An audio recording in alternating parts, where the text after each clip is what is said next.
How long did it take you to find where you're currently living? About 2.5 months to 3 months.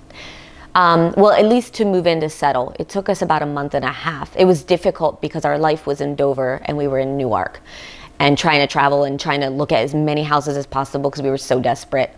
And the gas at the time was hovering around $5 a gallon, so you can imagine over $1,000, almost $1,500 a month in gas, just trying to find a home down here. How many houses did you view before you landed on this one? Oh, I can't even.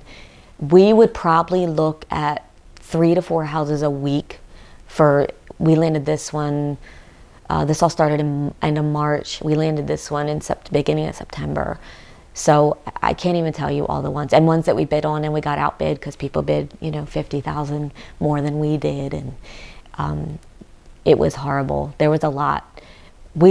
Once we were finally found the fact that we were able to we got our, to the point where we could have a loan, and we started looking at the home buying instead of the renting. That kind of, changed things a little bit because you felt like this is going to be my forever home, and so we can look a little different. But it was a lot of looking.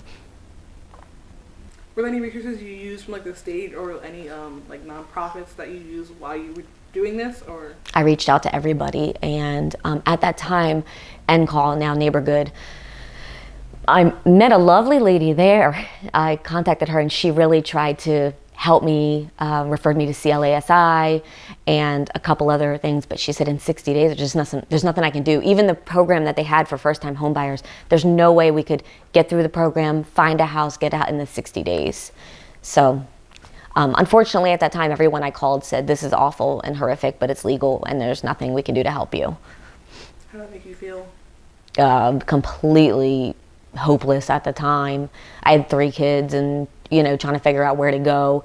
And even if you wanted to, we made too much money. See, this is where our story's a little different. We made too much money for Section 8 or for anything of that. And even if we wanted to, the waiting list had a waiting list for that. So there wasn't even anywhere to go as far as affordable housing or anything minor.